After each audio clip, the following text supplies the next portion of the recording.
ভাই বোনেরা, আশা করি আপনারা সবাই ভালো আছেন। এই যে দেশে কিছু ওয়াজকারী রয়েছেন, যাদেরকে আমি ধর্ম ব্যবসায়ী হিসাবে আখ্যায়িত করি। কারণ বাংলাদেশই পৃথিবীতে এমন একটি দেশ যেখানে ওয়াজ মাহফিলের নামে ধর্মীয় কুৎসা, রাজনৈতিক কুৎসা এবং বিদ্বেষ সরিয়ে ইসলাম ধর্ম প্রচার করা হয়। যেখানে ইসলাম ধর্মের জন্ম, সেই আরবেই কিন্তু এই ধরনের ওয়াজ মাহফিলের কোনো নজির নেই।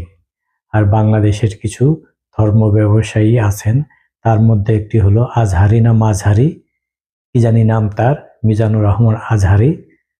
ভুলভাল ইংরেজি, ভুলভাল তথ্য, রাজনৈতিক বক্তব্য দিয়ে মাঠ সরগরম করে রাখার চেষ্টা করেন। এই যে আমি বললাম ভুলভাল ইংরেজি, এটা কি ভুল বললাম? আজহারের যারা ভক্ত তারা চটে গেছেন, তাই না? এই দেখেন তার প্রমাণ। তার এই ভিডিওটি শুনুন তো, সে কি বলে। আপনারা এসেছেন, সংস্কারও করতে হবে, আবার নির্বাচনও করতে হবে। সব সংস্কার হতে করতে পারবেন না, যতটুকু পারবেন এর মধ্যে আমাদের যে হিউজ ম্যান পাওয়ার, আমাদের যে মানব সম্পদ, হিউম্যান রিসোর্স, কি আবার বলুন। রিসোর্স এটাকে ডেভেলপ করে আপনাদের যেতে হবে। এটা রিসোর্স না, এটা রিসোর্স।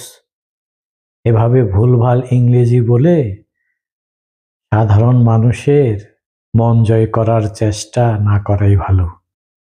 এই বিতর্কিত বক্তার বক্তব্য অনুযায়ী ডক্টর ইউনূসকে নাকি এই হিউজ মানব সম্পদ ডেভেলপ করে যেতে হবে। তার কি ধারণা আছে একটা জনশক্তিকে ডেভেলপ করতে কত বছর লাগে এবং কি ধরনের অর্থের প্রয়োজন হয়? তিনি ইউনূসকে নির্বাচন দিয়ে তাড়াতাড়ি চলে যেতেও বলছেন, আবার জনসম্পদকে ডেভেলপ করার জন্য বলছেন।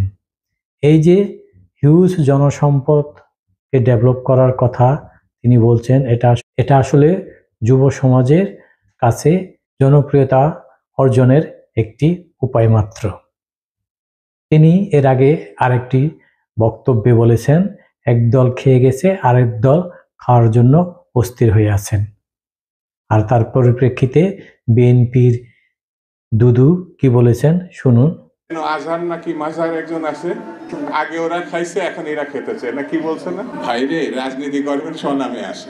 এইসব কোরআনের বাণী বিক্রি করে খাওয়া এবং হাদিস কোরআন বিকৃত করা ব্যক্তিদের অবাঞ্ছিত ঘোষণা করা উচিত। দেশ ছেড়ে এতদিন পালিয়ে থাকার পর আবার এদের শিং গজিয়েছে, আর লাখ লাখ টাকা নিয়ে যা খুশি তাই বলছে, তাই প্রচার করছে। ধর্মের নামে এসব অধর্মকে লাথি দিয়ে দেশ থেকে তাড়িয়ে দেওয়া উচিত। এইসব ধার্মিকদের টাকা না দিলে কি তারা কখনো কোথাও ওয়াজ করতে যায়? টাকা কামানোর ধান্দায় তারা যা খুশি তাই বলছেন এবং যাকে তাকে আক্রমণ করে বসছেন, এমনকি জঙ্গি হওয়ার জন্য মানুষকে উৎসাহিত করছেন। তার এই বিতর্কিত কর্মকাণ্ডের কারণেই কিন্তু তাকে ঘাড় ধাক্কা দিয়ে দেশ থেকে বের করে দেওয়া হয়েছিল। তিনি কিন্তু বরাবরই মিথ্যাচারে পটু। তিনি যখন দেশ ছেড়ে মালয়েশিয়া চলে যান, সেখানেও কিন্তু মালয়েশিয়ান পুলিশ তাকে গ্রেফতার করেছিল, কারণ তার বিতর্কিত কর্মকাণ্ড, ধর্মবিরোধী কর্মকাণ্ড। এছাড়া তিনি মালয়েশিয়া যাওয়ার বেশ কয়েকদিন পর ফেসবুক স্ট্যাটাস দেন তিনি বাংলাদেশ ছেড়ে চলে যাচ্ছেন, অথচ তিনি সেই সময় মালয়েশিয়ায় অবস্থান করছিলেন। এই ধরনের মিথ্যাচার অহরহ করে গেলেও তাদের বিরুদ্ধে কথা বলতে গেলে এক ধরনের বকধার্মিক আক্রমণ করে বসে।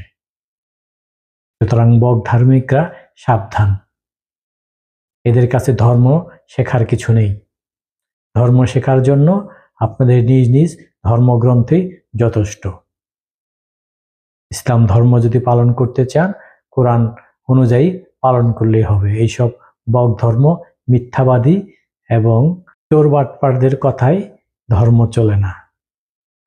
চোর পাররা রাজনীতিও করতে চায়, ধর্ম ব্যবসায়ও করতে চায়, আবার বেহেশতেও যেতে চায় এবং পৃথিবীর সব ভোগবিলাসও উপভোগ করতে চায়।